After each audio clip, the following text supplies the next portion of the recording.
Hello, real estate investor. This is Edwin. Today we're going to be going over the property info tab. I will make this as quick as possible. There's a lot of information to cover, so let's go ahead and get started.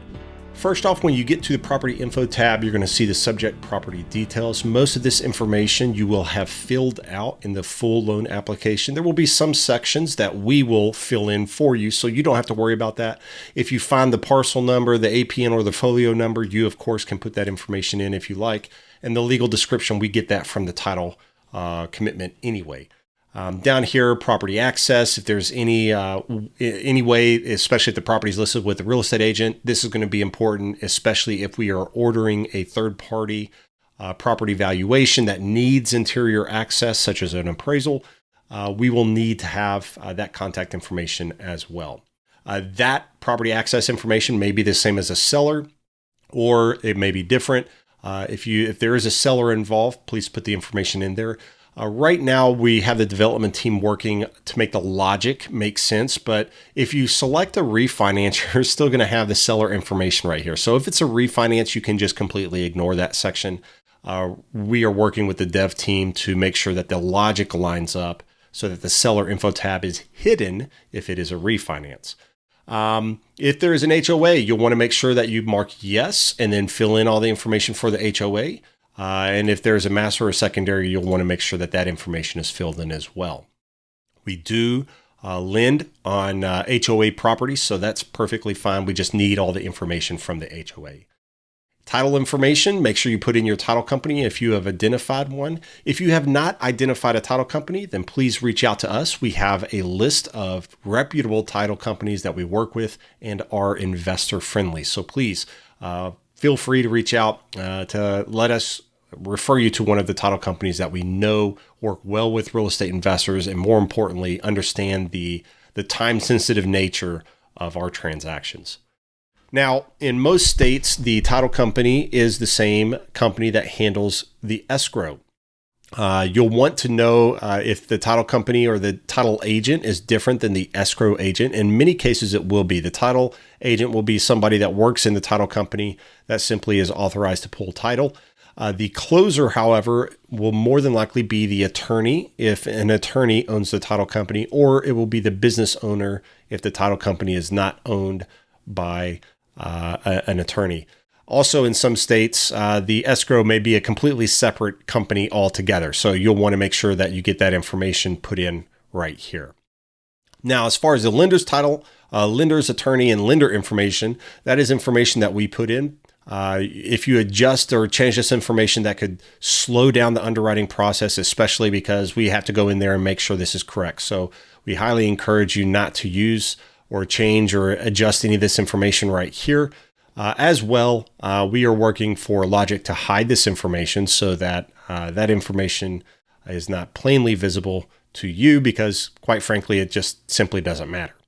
And it clogs up the process, right?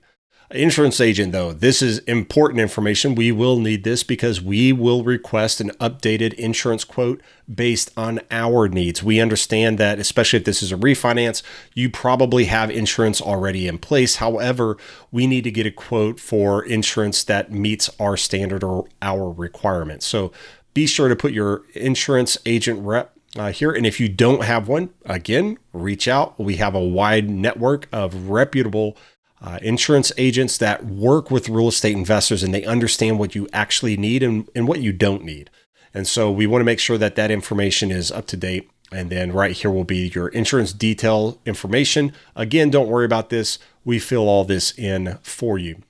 At the very bottom are, again, the property pictures of the property. It would make sense since we are in the property info tab. Maybe you didn't have the photos when you filled out the full loan application, but since then you have visited the property, you've taken some interior photos and exterior photos. This is where you can upload those photos. Any changes that you've made, please click save so that those changes are permanent. Now, one of the things that I did want to point out is right here, what happens if you have multiple properties that you are purchasing or you are collateralizing? Well, let's go over here to the full app. So let's go ahead and save that. So that's a great feature. We ask you to confirm to either save the changes or discard the changes. So that way you never just move to the next one without actually not saving it if you intended to. But if you go down here in the full app, and we're going to say right here, you will see this question is actually really important. The logic is if you mark yes, and then you're going to say how many properties will be included. Now, this includes the subject property. So in this case, this would include 107 West Warren. So let's say you have 107 West Warren plus 2 additional properties that you're going to offer up as collateral. Well, then you would put a total of 3.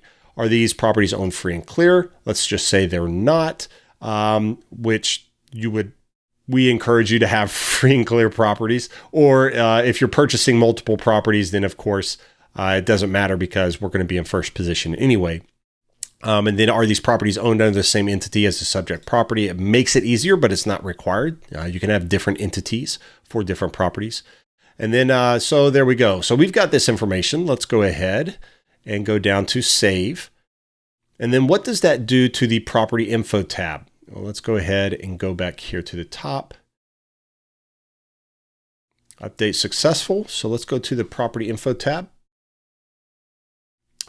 And as you can see, the things what we've got is additional drop-down menus for each property. So this is really helpful. This allows us to get all the information for each property. As you can see, the original West Warren, all that information is right here, but now you can go in and start adding in all the additional details for each of the additional properties. So the system, again, is smart in that it figures out if you're cross-collateralizing assets, what those assets, the addresses are, and all the data that is pertinent to those assets. So that has been the property information tab. I hope this has been helpful. In our next video, we are going to go over the loan info tab.